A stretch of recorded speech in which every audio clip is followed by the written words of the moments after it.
we're going to see ways of expressing your purpose, which means your intention, your objective, or the reason why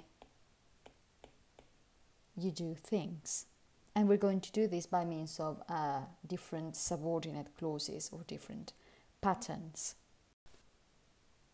If you are a native Spanish speaker, probably this will be the first option that comes into your head when you think of how to express this, because this sounds similar to Spanish. However, you would only use the preposition for doing something when you're talking about the specific purpose that an object has. For example, if you think of a pencil, the specific purpose, the specific use of a pencil is for writing. Always, that's its main purpose in general. That's why, or that's what the object was made for. Similarly, a torch is for seeing things in the dark. That's why it was built for, or what it was built for. Okay? Sometimes you have different types of knives. One knife is for cutting bread, there's another knife for cutting meat. So in this case, we'd say this knife is for cutting bread, this particular one. Because we're using a preposition, if you use a verb after it, it has to be in the ing, of course. If you talk about apps, you could say, at the moment, there isn't an app for that. There isn't an app for taking your blood pressure, for example. Or you could say Facebook recently launched an app for live stream gaming. So you could say that in this context. But other than these contexts, no, you wouldn't use for and then a verb in the ing. Because you have some other ways of doing it, which are the natural and the correct ones. This is the first thing you need to remember then. When the person doing something and the person wanting to get that is the same, when you have the same subject in both sentences, you could say, for example, he's getting some money to buy the tickets for the concert. He's getting money, he wants to buy the tickets, so because it is the same person, what you would use is the infinitive with to, so the full infinitive. And you would say, he's getting some money to buy the tickets for the concert. You can say this, or especially if you're writing, you could also say, he's getting some money so as to buy. This is exactly the same, but using so as before the infinitive. Or perhaps, he's getting some money in order to buy the tickets for the concert. Again, it is the same. You have the infinitive as well, but you're using in order to or so as to before the infinitive. They all mean the same. It's just a question of whether you want to sound neutral, normal, or you want to make your sentences sound a bit more complicated. Some more examples. You could say, I went to the baker's to get some bread, infinitive. I went to the baker's in order to get some bread, or I went to the baker's so as to get some bread. Or the pickpocket, the person stealing objects from people's pockets and purses and bags. The pickpocket attacked from behind to surprise them. The pickpocket attacked from behind in order to surprise them or so as to surprise them. All these examples, you have the same subject. I went to the baker's, I wanted to get some bread. And they are in the affirmative. The intention, your purpose, is in the affirmative. However, sometimes you do things to avoid something, so as not to do something. So the purpose is negative because you want to avoid something or you want to prevent something. In that case, you can't use just the infinitive.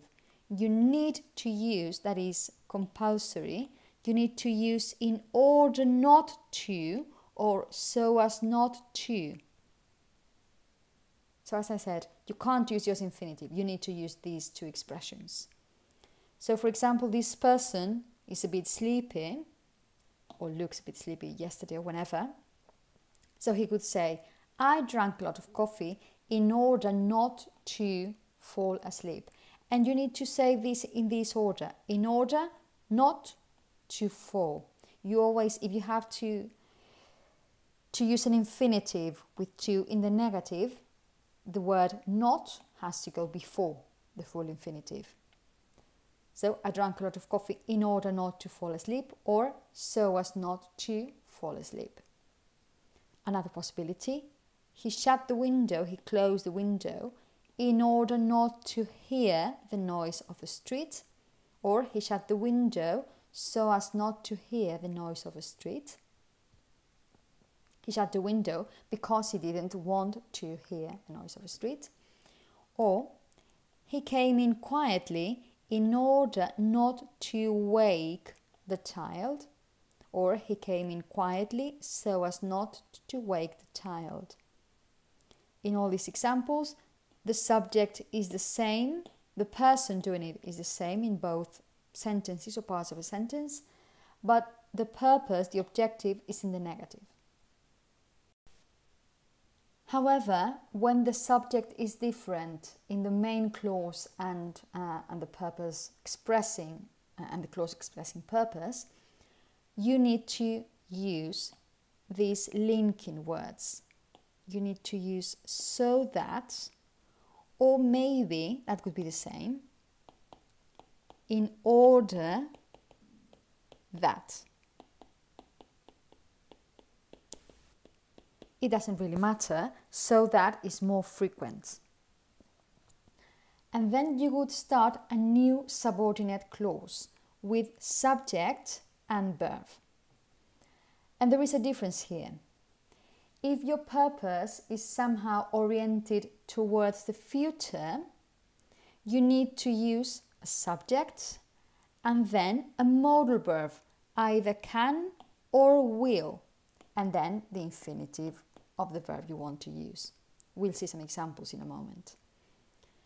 However, if you're orienting your purpose, if you're talking about a past purpose, you would use so that, then the subject, and then these modal verbs, either could or would, and then the infinitive.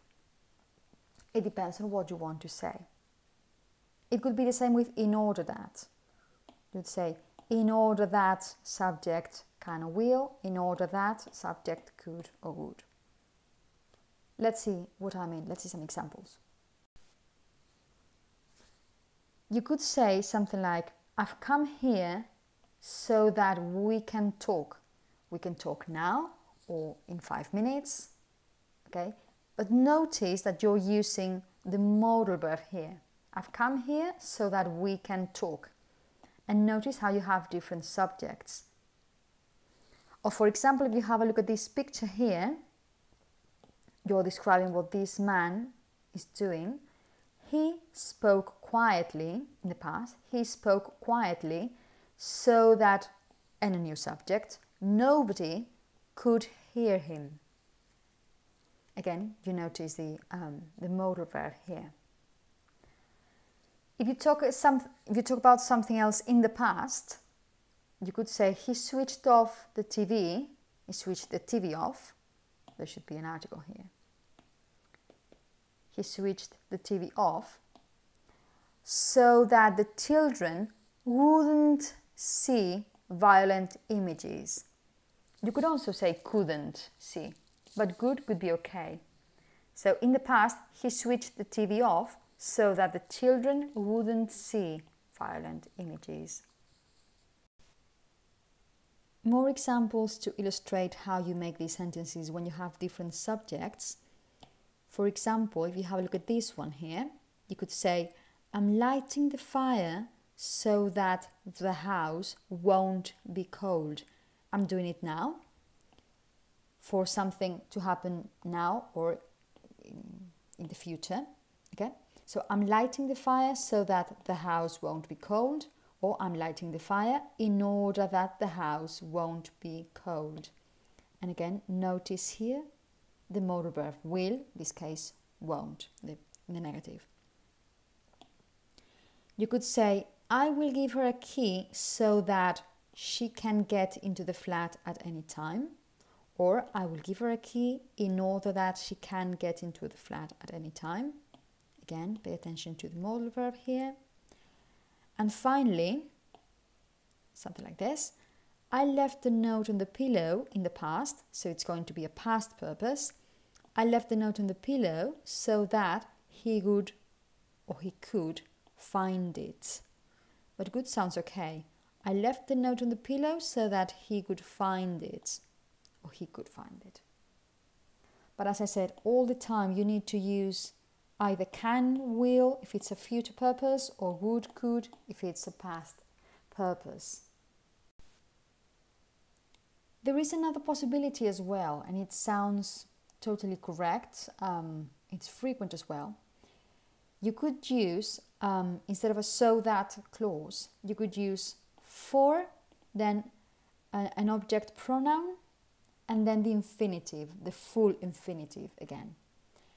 For example, if you think of this picture here, you could say, I've bought a cake for them to eat.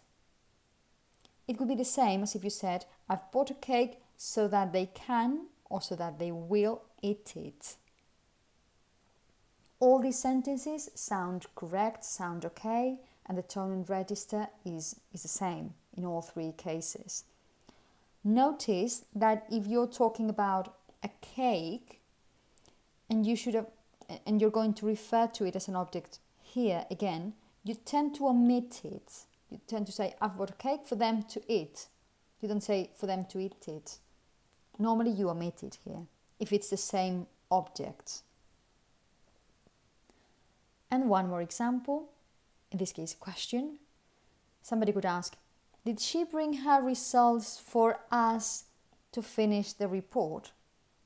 Which would be the same as if you said, did she bring her results so that we can finish the report?